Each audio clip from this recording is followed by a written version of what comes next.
Good afternoon, everyone. Welcome to Primetime at the Bethel University Library. Primetime celebrates learning in and beyond the classroom of Bethel faculty, students, and staff, and is a collaboration between the Friends of the Bethel University Library, Teaching and Learning, formerly Academic Affairs, and other offices on campus. We archive videos of past presentations. If you'd like to explore them, you can find them on the Bethel University Digital Library YouTube channel or in the Spark Digital Archive.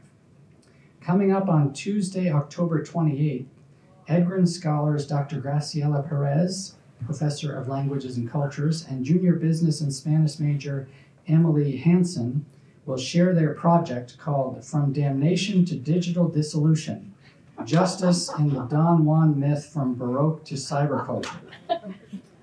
That's on the 28th. Today we welcome history professor Dr. Chris Gehrz as he shares the completion of his year-long research project on the women's history of Bethel University, the first attempt to tell the Bethel story with its women at its center. Let's welcome Chris.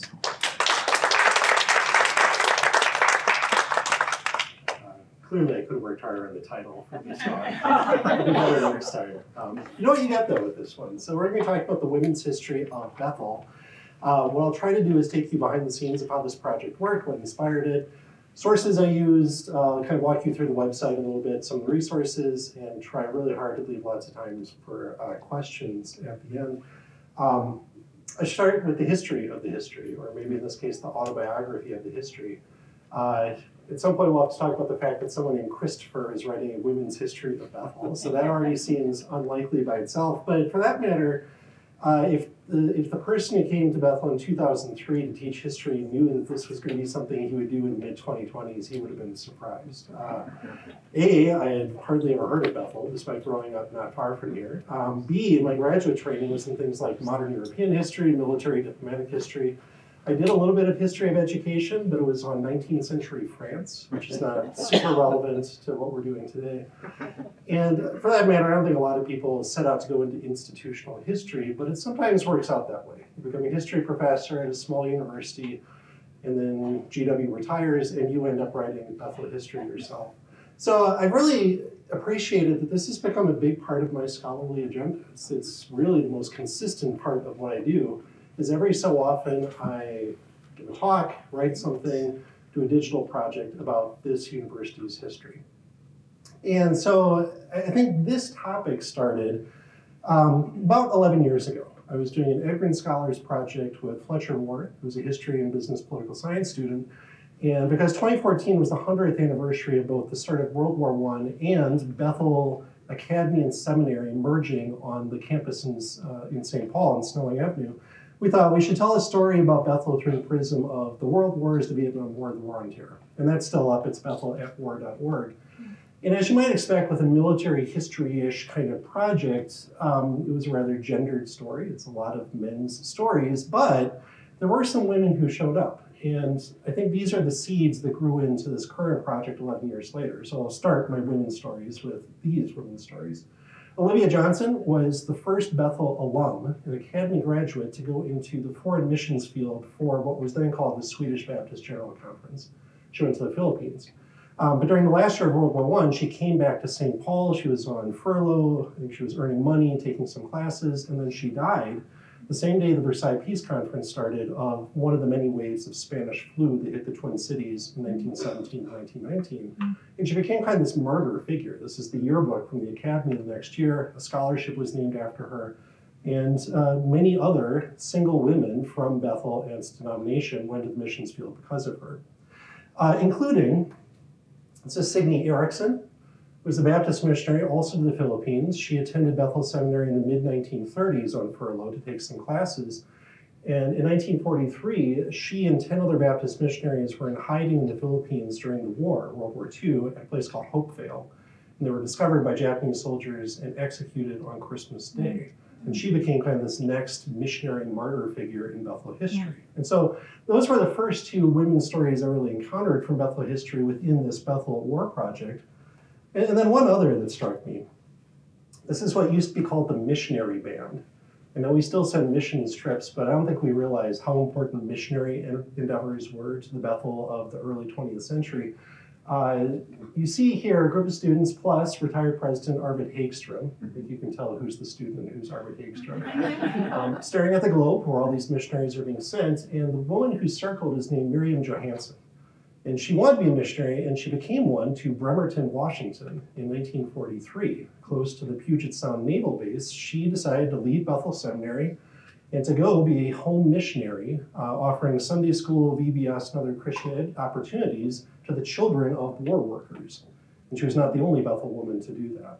And so even in the midst of this military history project, it struck me there are all these stories of women in this time period. And it got me thinking more about this. In 2021, Bethel celebrates 150th anniversary. And I didn't do any serious, concentrated project, but I did write a series of posts for a Pathos blog called The Anxious Bench. And one of them told a story that I had never heard before. Some of you will recognize this right away, but my guess is this has been forgotten.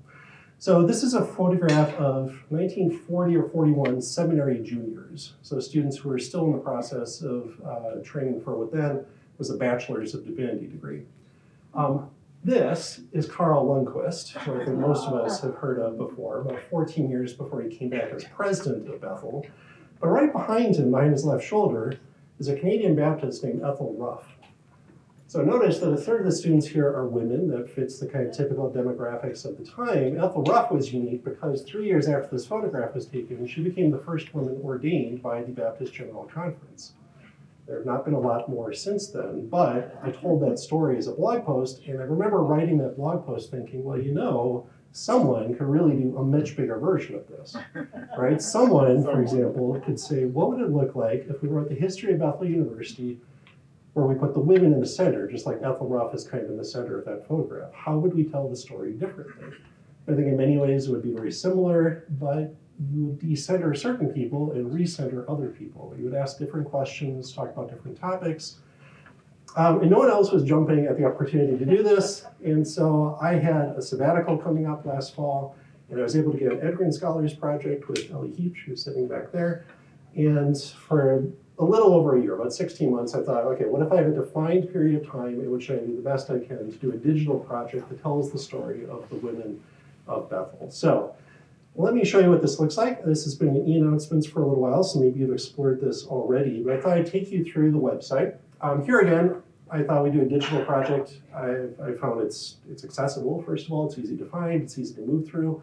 You can integrate multiple media very effectively. It's easy to update when you discover that you've made mistakes, which I'm sure will happen over the next months and years.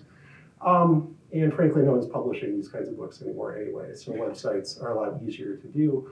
But I think I'm pretty proud of how it turned out. Let me just orient you around how this website works. It started as a blog. So as I think most of you know, I write a little bit at blogs. And I like the idea of doing a research blog. We did this for the Bethel War Project too. It's partly a matter of accountability. It proves that I was doing things during sabbatical that I should be doing. It was a way of thinking in public, as I like to say. It was kind of a first draft of a lot of the later things I wrote, showed up on the blog first. It was also a place where I could tuck in things I knew I wouldn't be able to fit into the larger project. For example, just recently I wrote one on women in STEM at Bethel when I realized I hadn't said anything about that in the other essays. It was also a place where we could kind of record the emerging women's history at Bethel. For example, several really important women died during this project that I didn't necessarily say a lot about in the process of writing, but I thought we should say something about Dottie Haugen and Gretchen Hunt, who I think I see back there, had written something, and I asked her, can we share this eulogy? We did the same thing with Lita Frazier, Darlene Brushhopper, one of our first ladies. And so this still sits there, and it's maybe another rabbit hole to go down, or at least it's kind of artifact of the process. You might remember last March, we organized a Women's History Month devotional, which is something that was actually published here on campus at the very beginning of the 21st century. We didn't publish a paper version, but we did something as a Substack newsletter that's still there. So if you're interested, you can do this next March if you want, or really any month. And so there's our devotional reflections by women, some of whom are probably sitting here. Oral histories I'll come back to. I was here in March doing a presentation about this with Ellie and Sam Mulberry, so I'll come back to that. But I think if you want to actually now get a historical version of the story of women at Bethel, you have two options. First of all, this introductory page gives you just a survey of the story, starting with Annie Edgren, or Anna Edgren. This was John Alexis Edgren's American wife. They married right after the Civil War. They moved back to Sweden after he finished seminary. It never had occurred to me, but I was reading in Adolf Olson's History of the Denomination. The reason they came back is that Annie Edgren was sick, and she wanted an American doctor, not a Swedish doctor. And that is why John Alexis Edgren returned and decided to found a seminary in Chicago a year later, in 1871. So in that sense, women really have always been part of the story. That's the origin story that I had not thought of. If you want to dive a little bit deeper and get a linear narrative of the story, I've created a 3-part multimedia timeline. So origins and early days, all the way up to the present. I'll just show you the kind of middle section, which is about the years in St. Paul, across from the State Fair at the Snelling Avenue campus. And so the timeline includes some kind of larger events. For example, the same year that Bethel essentially relocated to St. Paul, there was a suffrage day parade in the streets of Minneapolis with a lot of Scandinavian immigrants protesting for women's rights. And it kind of takes you through different events. Some of these I elaborate on later in the longer essays that I'll show you. Some of these, this is the one mention I could give. But I thought while I was here, I would talk about one of the women that shows up all over this project. And she's right here. I'm curious, though, how many of you know the name Esther Sable? Okay, a few hands go up. I won't put you on the spot and quiz you, but Esther Sable, I'll just tell you at least part of the story and then add what I learned. But what I knew was that Esther Sable had gone to the University of Chicago, along with Moody Bible Institute, a couple other places, in the early 1920s, and had a bachelor's degree from the University of Chicago. She had wanted to go into the missions field, right? A single woman from a Swedish Baptist background. This is a kind of ministry that was open to her, but she was in poor health. And so she was unable to go out to the Philippines or to Assam or any of the places Swedish Baptist missionaries went. And so instead, she decided to become a teacher. Another job opened to single women in the 1920s. She taught in a western Minnesota town called Parker's Prairie. She was a principal and English teacher. And then in 1924, Bethel hired her to come teach in and direct a new 2-year program called the Bible and Missionary Training School, later course, so the BMTS. So the backstory here is that very early on, there were women students under Edgren at Bethel Seminary, but after Edgren went to California and died in poverty, his successor, Carl Gustav Lagergren, did not want women at the seminary, and they disappeared until 1921-22. And once he retired, Bethel created a new course that was not aimed at pastoral ministry, but would train women for missionary, foreign and home, Sunday school teaching, VBS leading, Christian education opportunities. And so it was a 2-year course with some Bible, some church history, some theology, and then practical theology, essentially. And Esther Sable became the leader of this program. It eventually became a 1-year course in the junior college, but Esther Sable stayed the whole time and retired in 1958, having taught kind of across Bethel. And so conventionally, we describe her as the first woman who was full-time seminary faculty. And there were not that many after her for a while. One thing I learned in the process of doing this is while she was in the Twin Cities, Esther Sable was also a pretty popular guest preacher at Baptist, Lutheran, and other churches. And we'll talk more about women in ministry, but that was part of her story as well. What I didn't know is that when she retired in 1958, she began a very difficult phase of her life. She moved back to Chicago, but she didn't have many means. She had a house she lived in, but because she had been a single woman teaching at a pretty poor school, she had no savings. And the pension plan for faculty didn't start until right after World War II, and so she wasn't vested to any significant extent. And by the mid-60s, there was this long problem-solving effort going on involving Carl Lundquist, the denomination, and her family to try to figure out some way to help her make ends meet. And by the end of the 60s, her health was such that she needed to move into a retirement home, but she couldn't pay for it.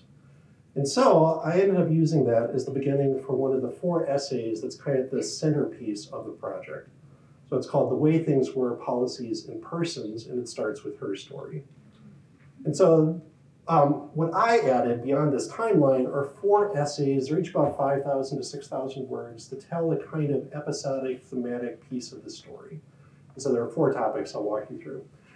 This one, Policy doesn't sound like a fascinating topic for history, and so I want to use this not just to talk about really important debates, but about the people and how they were affected. And so one of those policy debates was compensation. This came up very early in the oral history project. The first person we interviewed said this was a problem, right? Women were not being paid the same, especially if they were unmarried. And so how did Bethel deal with this? And so I used Sable's story to introduce this because I found in her Chicago Tribune obituary from 1993, she lived to 101, so poor health worked out okay. But her niece, a woman named Alice Berg, said she was thoroughly and completely dedicated to learning, but when others got raises, she didn't because she was a woman and single and supposedly didn't need it. That's the way things were. And so each of these essays starts with a story of one or sometimes two or three women from a different time period that hopefully introduces the larger theme. And so in this one, we talk about compensation, we talk about sexual harassment and assault, and we talk about paternal and maternity leave debates, which really brings it up to the present day, as I think most of you know. So 4 essays. The first one is about gender itself. How have gender roles, gender expectations, gender assumptions been modeled at Bethel, debated at Bethel, contested at Bethel.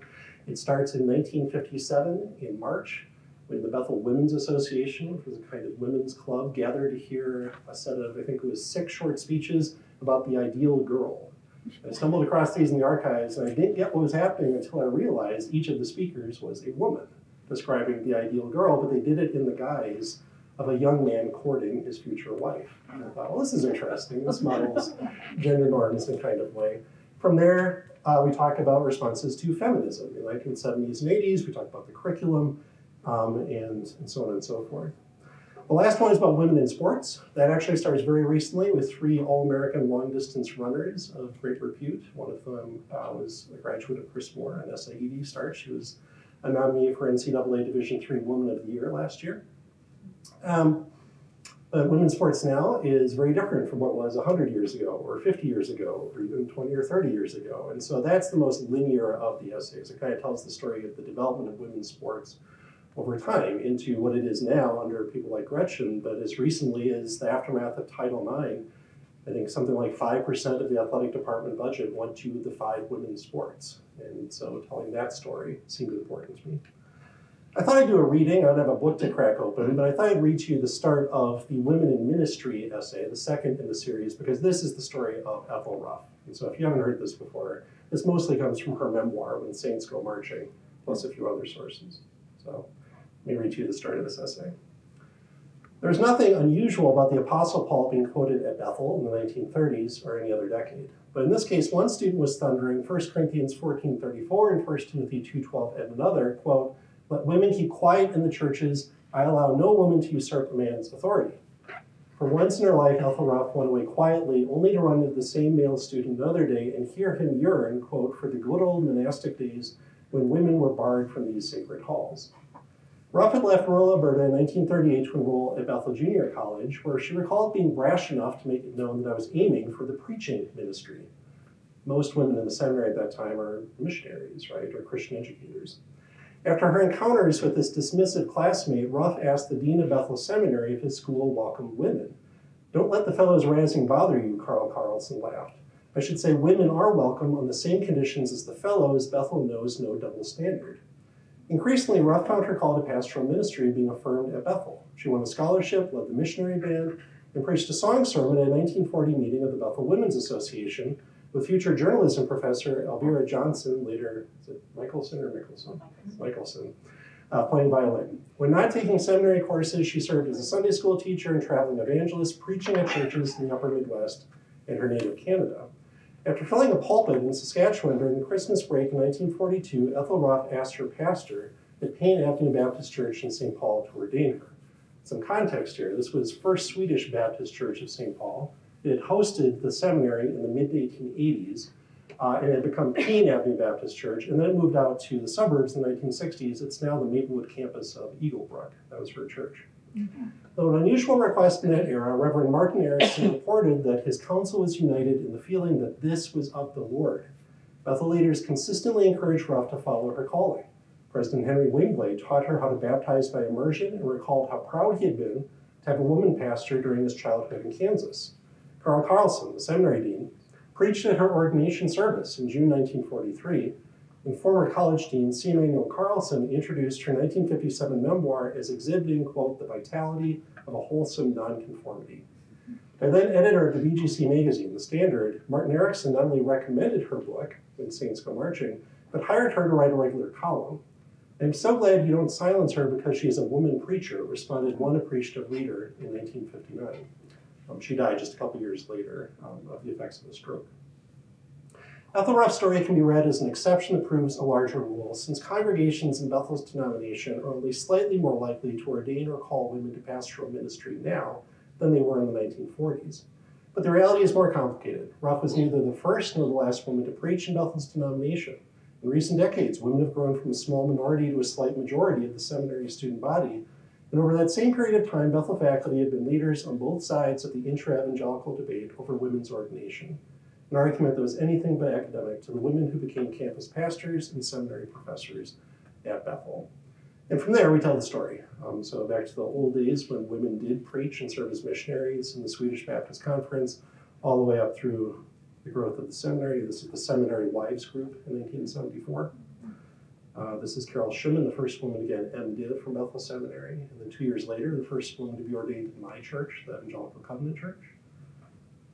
Two debates over complementarianism. These are about the professors John Piper and Wayne Grudem in 1977. Well, they left not so long after this, in the early 80s. All right, so that is how the project is organized, and that ends with a conclusion that tries to suggest where do we go next. I guess my main takeaway I hope you hear is if this is the first attempt to write a women's history of Bethel, I hope it's not the last attempt to write a women's history of Bethel. And this is a big project, but there are many things I didn't get to. And so I'd really love to see that colleagues or students or maybe external scholars take up some of my suggestions or find something else, or colleagues, like if you can use this for teaching your classes, by all means, please do. So I thought I'd tell you a little bit about what went into this. Historians always love to talk about their research, and it was fun to piece together a variety of sources here. To some extent, we had to be creative. The first thing to mention is this oral history project.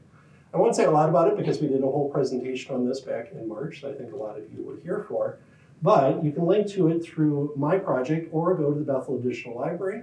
You will find 34 interviews recorded with a variety of women.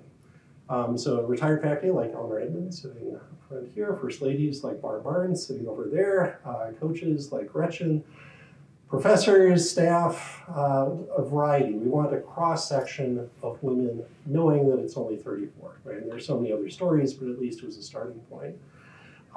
One thing that really struck me as we did it is I was doing it with my project in mind. And so I had certain kinds of topics I wanted to ask about, but fortunately Ellie and Sam convinced me we should ask broader questions because other people hopefully will find these oral histories for other purposes later on. And so the questions tend to be very open-ended.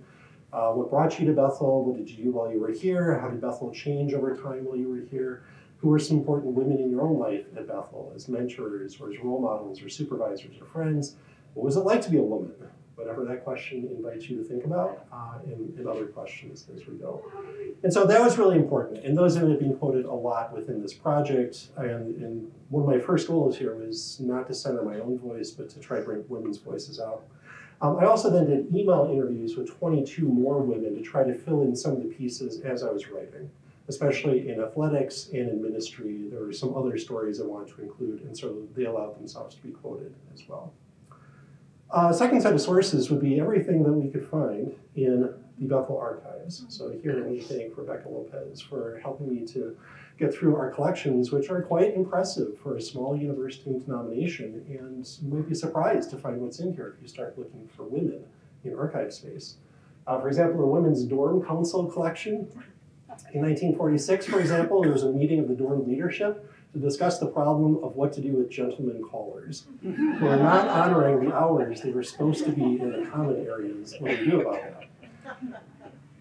So that's one. I didn't even look at the slideshows and film strips. I'll let someone else see what women show up in that collection as. I'll talk about Effie Nelson in a second. The Women's Federation is fascinating. This became the Women's Auxiliary in 1968. This was part of the Baptist General Conference. It was not only alumni of Bethel, but it was wives and mothers and grandmothers of local BGC churches wanted to support Bethel. They did it in a variety of ways. They cooked baked goods, cookies and cakes showed up to enhance the limited cafeteria options. Every fall they did a canned fruit auction to raise money.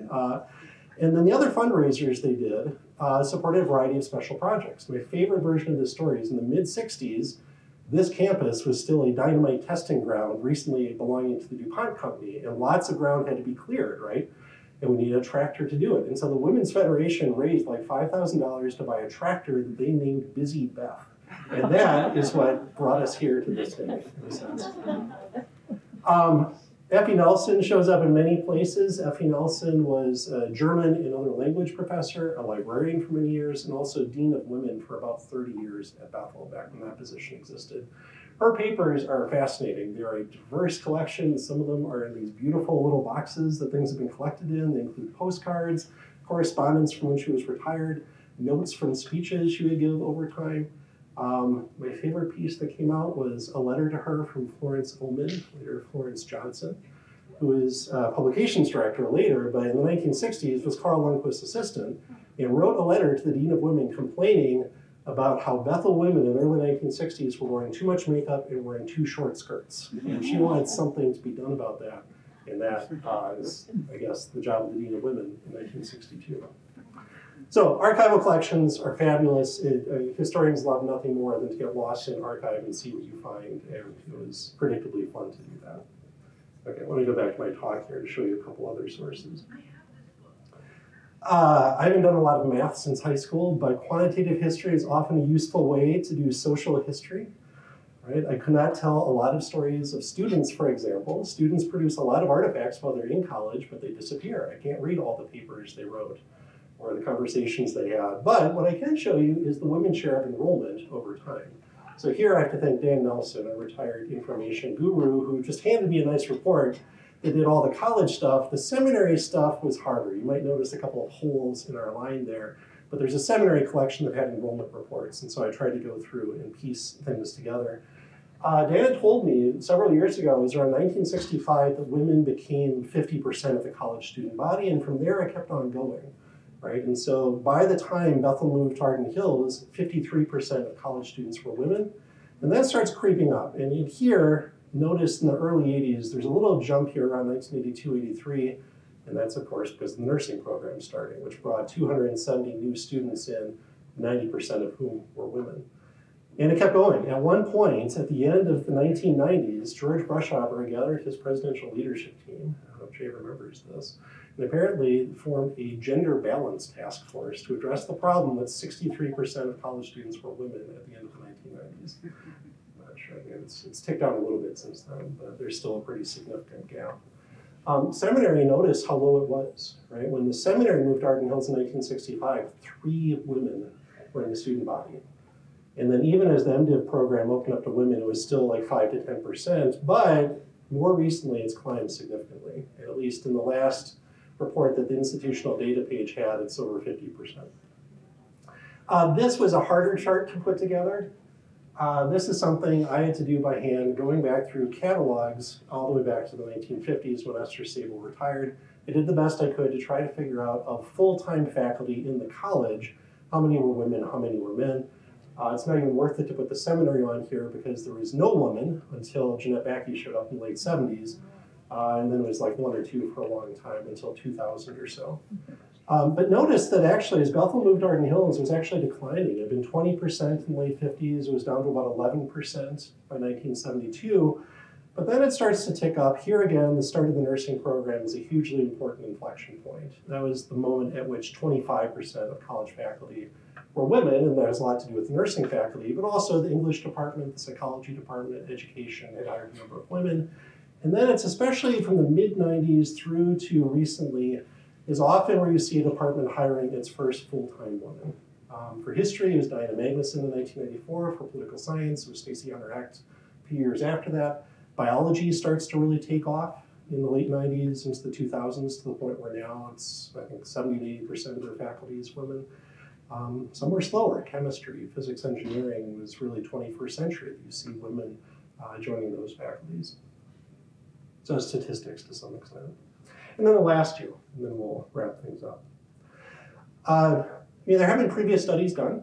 I should mention that when Diane Magnuson and G.W. Carlson did their 125th anniversary of history at Bethel in 1997, they did have a couple of pages dedicated to what they called gender equity in the 1970s and 80s. And there's an interesting section there about women's sports, especially. But even in the midst of that, they said, time precludes us from spending more time on this. We'll leave it to future historians. And I said, I'm a future historian. I can spend more time. But also, dipping into the archives, there's a fascinating file called the Bethel Reports file. It includes self-studies and other random reports. In 1992, there were two reports that I just loved. One was by Lita and Phil Frazier from what then was the Speech Communication Department, were hired by the seminary to do a series of focus groups with women who were either students or recent graduates of Bethel Seminary. And they interviewed them over a series of months and produced like a 40-page report documenting mixed experiences, but in general, the drift was it's hard to be a woman at Bethel Seminary. For example, at that point, there was not a single women's bathroom in the academic complex at the seminary. But things started to change as a result of that report. That same year, Judy Mosman, along with Jim Koch and Harley Schreck and some students and staff, did an enormous project that they called an ethnographic report on the college. They wanted to essentially get a sense of what is the student culture like at Bethel.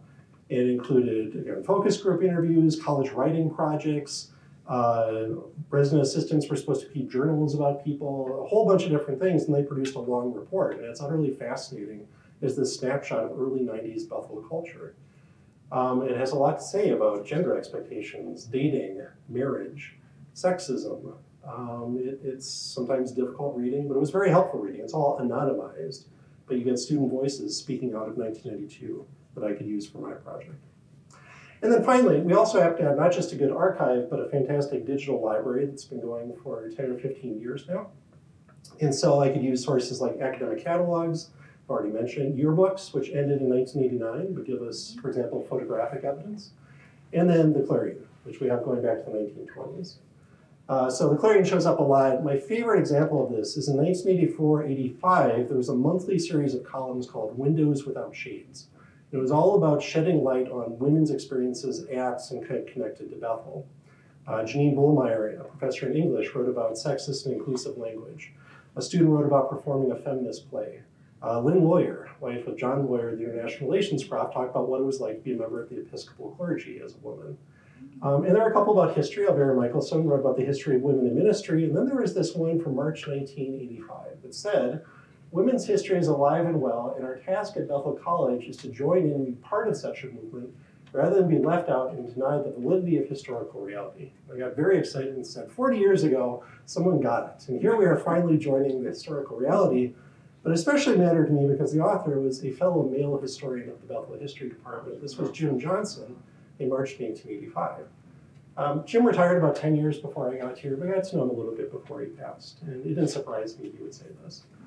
Jim was a very forward-thinking professor. He mentored women. Diana was his student and then succeeded him. And I remember seeing this and being kind of reassured, oh, it's okay for a man to do women's history. This is actually what Jim said we should be doing. And at the same time, like, this is not my story, right? I'm learning about it, but mostly my goal was to try to listen to women, to include their voices. And I hope that came across.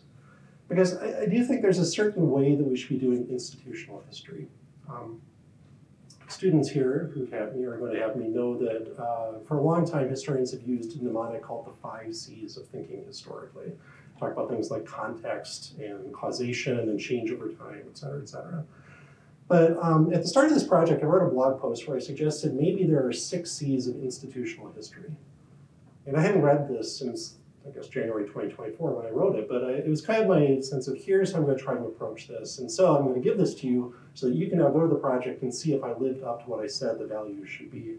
So it's all those things, right? I should observe change over time. I should look for continuity when things don't change. But I also thought, first of all, institutional history should be the work of a community, not just a single scholar in solitude, right? That's why it was important to interview people. That's why it's important to do a blog where people could comment or share emails or social media. That's why it's important to do an event like this, not just put a book out and then hope for the best. It's why there's a comment section at the end of every page on the project. You do have to read through all the footnotes to get there, but there is a comment section where you can leave things, or you can just email me directly.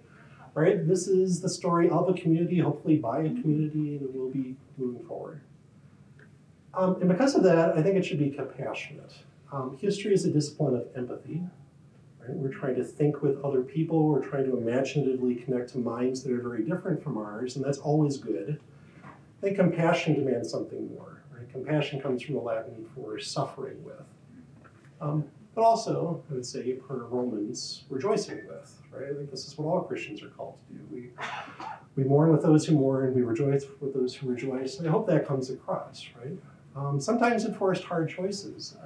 I soft launched this about a week ago, and I sent it to some people I quoted, and one of them, who's a friend, wrote back and said, "Oh, I'm so embarrassed by the quotation you included. Could you please take that out? I was only a college student. Please." And I did, and I thought, am I being a bad historian? Like, I thought that was good evidence, but like, I don't want to cause someone humiliation and shame. Hopefully not all of you are going to email me and tweet, because I won't have a project left if you do this. But like, I do think like it was really powerful. It's like, this is my community. It's not my story, but these are my people, past, present, and future. And I hope I was compassionate in how I did this. Part of that means embracing complexity, right? History does not study caricatures of heroes and villains and angels and demons, right? We are all sinners and saints, and I hope that comes across in this project. And so like that's the basic historical sea of complexity. For example, when you read the gender assumption essay, you will find that not all feminists at Bethel were women, were men, and not all anti-feminists were men. There were plenty of women who distrusted second-wave feminism, and that should complicate our ideas. But complication and comfort here actually comes from a woman that I quote in the project. This came to me from Shirley Mullen, I'm sure many of you know. So Shirley was a graduate student at the U of M in the late 70s, early 80s in intellectual history, but while she was there, she taught classes at Bethel in history, and she was also a resident director on the old campus, back when there were still dorms back on Snelling Avenue. And she was one of the women I emailed about this. But she also was the first woman to be president of the Conference on Faith and History. I'll be president of it next year. It's coming to Bethel next year. And so I thought back 10 years ago, I ran a panel that she was in. And this is what she said that she tried to do as a historian who also for a while was president of Houghton University. And she said that institutional history should complicate things and comfort people. And so this is what she says, but I would wholeheartedly agree. First of all, she would say, there are lots of ways you can tell the story of a university. Most universities have a website with like a paragraph or two of history. It's pretty pat, it's a little pristine, it's a little too easy, things all seem to work out fine, the rough edges are buffed off. Shirley suggested, and I'd agree, the story is much more compelling if it's complicated. If you realize it doesn't always work out the way you want it to, there are tensions, there are loose ends, there are incomplete things that should have happened but didn't, that should be the way the story is told. And so I don't think this is a pat retelling, it's not pristine, it is complicated, hopefully in helpful ways, but it's also comforting. She said, like, in the midst, when you do history, as a Christian at least, you find people not that different from you dealing with change and crisis and conflict, right? And yet God is still present in all of that. And even when we're not being as faithful as we could, God is being faithful, right? And God is sovereign, and God is providing for us. And that's actually very comforting, even if it's a very difficult story to tell. And the story was difficult to tell in some respects. There is that sense that this is still Bethel. It is still the house of God. And God is faithful in the midst of all this, working through these flawed people. And so finally, I've always believed that institutional history should be critical history, right? It is not just hagiography, a saint story. It is not a marketing initiative, right? It's complicated, but critical is both celebratory and confessional, right? A good critic in film or theater or literature doesn't just hate things, it celebrates, it champions, right? And I think there is an aspect which I want this to celebrate women and men of Bethel and the role they've played and what Bethel has done over time. There are also ways in which it should confess things that are hard for us to name. I never know if it's the role of institutions to issue statements of apology or confession. I mean, it's a role that historians can play, or at least give words to people from the time to confess things that were difficult, ways we fell short, ways we were struggling through something. So I want to say that I appreciate Bethel's response to all of this. When I first announced this project, I instantly got 3 emails from 3 other Christian college professors who had done something like this and said it was horrible. It was impossible. Administrators were always intervening, telling me what I couldn't do, and they said, I don't think it's going to be a problem, but we'll see. It has never been a problem, right? Even though there are complicated stories and loose ends in here, I have never had a president, a dean, a provost, a trustee, a department chair tell me, let's take that out, right? Like, that's too hard. Bethel, I think, for all its problems and its limitations, is capable of taking a hard look in its mirror and trying to learn from it. And so in that spirit, let me close by reading from my conclusion, which I think is my attempt to try to articulate that idea. So again, this is where I suggest things that I could have done better. For example, we definitely did not tell the story of race and gender in nearly the fullness it deserves, while I hint at it. This is Deb Harsma from the STEM Post, I think many of you know, but here's how I concluded. For all its limitations, I hope this project demonstrates how a change in perspective can revise and refresh our understanding of Bethel's history. Recentering the story on its women not only changes the cast of characters, but poses different questions that have to be answered with different sources and methods. For the most part, the Bethel I saw from this vantage point was recognizably similar to the Christian university to which I have committed virtually all of my work as a teacher and some of my attention as a scholar. But more often than I found comfortable, writing the women's history of that institution also pushed me to contemplate challenges and frustrations my female colleagues and students have known intimately.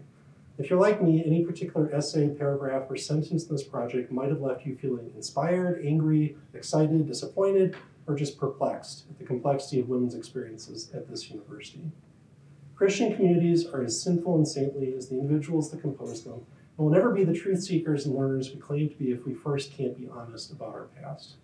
But we do this in the faith that God has always worked through flawed persons in ways that we don't always see, in the hope that seeking uncomfortable truth in the past will help us to chart a future course that's truer to identity in Christ, and the love that we share with our neighbors in time, for God and for all those made in his image.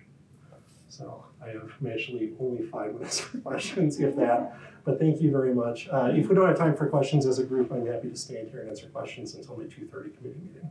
But thank you for showing up.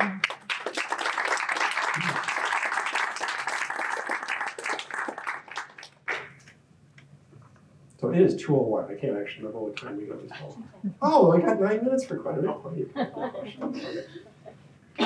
Or thoughts. I also like feedback, reflections, pushback, whatever you want to offer here. This is community, right? Yeah. Okay, Elena.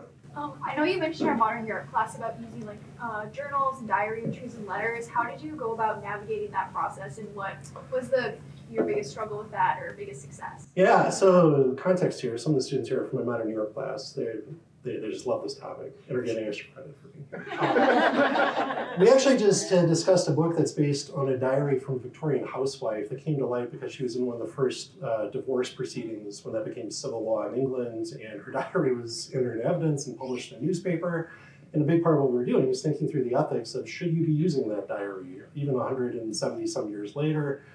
There were moments like that. Now, for the most part, in an archive, people have put things there because it's theirs, and if there's any kind of limitation, which there sometimes are, that's stated, the archivist will remove something. That happened once or twice, I think, Rebecca. Usually there are no limitations, and it's fine. And people, when they turn over those papers, the assumption is that's going to be used later. The one time that was tricky was, I should have mentioned, there were some papers from faculty and staff. Carolyn Craig is sitting here, used her papers, used Kathy Nevin's papers, some other papers. Someone had printed off copies of C faculty conversations from the 1990s and 2000s. C faculty, for those who don't know, because it's not used a lot, is a faculty listserv that's been around for a while. And it was meant to be this kind of site for virtual conversation in a faculty that was growing too big to actually meet in one place. And so it was great because they would have conversations about the sexual harassment policy that went through like 10 drafts and inspired a lot of concern. Inclusive language policies sparked this. And that was helpful because it gave me a sense of the contours of the debate, but I remember thinking, I don't think I can use this because those were all written with an expectation of confidentiality and privacy, right? And those people did not agree to put that into an archive, and so I never quoted anything from C faculty. That seemed like that was a violation of trust that I'm not gonna do. It helped inform my understanding, and so it's lurking in the background sometimes, but you won't find anything quoted from that. So that was one example that I wrestled with. Yeah, no worries. I got something to add that could be a bit of humor.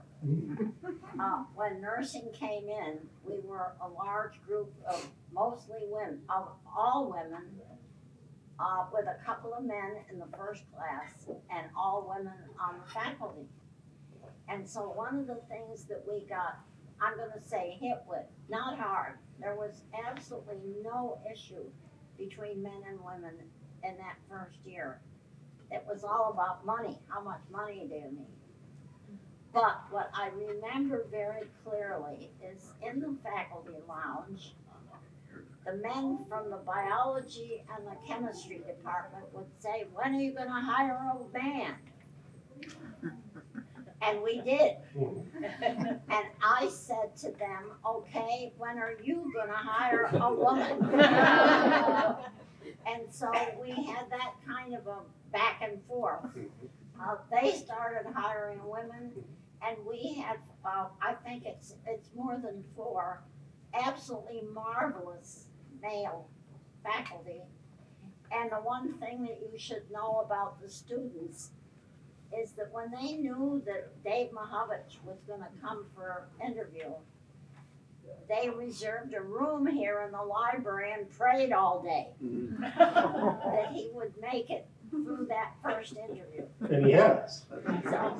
So it worked. It did. While we're talking about nursing, Eleanor told the story about hiring male faculty for that department, actually ahead of some science faculty. This is from the essay on debating gender. One of the stories I told is the story of the nursing department. Eleanor mentioned in her oral history interview talking to Florence Holman Johnson about this photograph to advertise the department, and you had described it perfectly. It was an image of a young nursing student tending to a football player, taking his blood pressure. And you said in your oral history interview, we can't use that. This is not a dating service. This then was in the Clarion in 1981-82. This was another ad that ran in Campus Life magazine to announce the creation of this new baccalaureate nursing program. It said, don't come to Bethel to become a nurse just because you look good in white. And it goes on in a lot of text to talk about the really ambitious learning outcomes about ethical wisdom and liberal arts development and skill as a nurse. But the Clarion story was about how nursing students found this sexist and complained about how it was perpetuating stereotypes about who nurses were and what was expected of them. So, I mean, I hope it came through, how I regard this as such a really important turning point in Bethel, but not one without difficulty, right? To think about what this then said about gender and who faculty are. And so, I highly recommend reading through that story among the others that we're doing here. Okay. Thanks, Oliver. Someone else. Yeah, Donna. I have a comment because I go back a long ways and I'm thinking about my family. So some of the things you talked about back in the 30s and 40s, my mom started teaching as a single woman. And she taught for 3 years and she wanted to get married. But she was afraid her job would be gone if she got married. And she was so relieved when the principal said, no, you'll still have your job. So it was such a culture that if you were getting married, they needed to hire men, not women. Yeah, so Donna's remembering about days when it would be a difficult decision, right? If you're a single woman with a job, whether you get married, because, right? This was a fascinating theme to see in the history of Bethel, right? The earlier women who played really important roles, like Effie Nelson, Esther Sable, go on to a list, tended to be unmarried women who, in a sense, this was their life, right? The students were their kids. They were dedicated to it. They weren't always paid well because the assumption was you don't have a family to provide for, so you can just get a marginal version of the salary. And this remained true for a long time, but several oral history people talked about in the 1980s especially, you started to get a growing number of married women joining the faculty. And it shows up in a lot of interesting ways. This is really when maternity leave became a big debate. When the Women's Concerns Committee first launched, it wasn't even on the list. And then Marion Larson joined the committee when she had 2 young children, and all of a sudden it was at the top of the list. Also, Judy Mosman mentioned something that connected to my own story, which many of you sent your kids to something called the Child Development Center, which was at Bethel from 1983 until about 7-8 years ago. And Judy suggested not only was this a lab school for elementary education students and kind of community outreach, but it also was a way to offer a kind of benefit to male and female faculty and students. It actually started with seminary students who had kids in a very small kind of preschool program. And so this was actually an interesting moment, both an effect of more married women coming who had young children at home, but also maybe it helped them draw more married women to become employees, knowing that this was a benefit that was available. My kids went there for 5 years. Yeah. I don't know what year my mom came in, Dr. Ruth Ludeman, but she was in the education department. I know she ended in 1977 with her death, but she was the only married with children faculty member. Yeah, Judy mentioned that. Judy Yeah, started Judy. around the same time, but her kids were a little bit older at that point. Judy was in our home as a student of my mom's. Speaking of the education department, further up here you see this is Jeanette Runbeck, Yes. who's I think the first woman with a PhD on the faculty and the founder of the education program in the 60s. Who Carol Lundquist remembered her when she was a student at the time. Just check that in here. Okay, it is 2:10, so this is, I think, officially our ending time. So thanks for the questions, the comments, the stories. Please do share comments. Like if you have stories you want to tell about people, there's a way to preserve them on here. Thanks for coming. Have a good rest of your afternoon. And we'll see you around.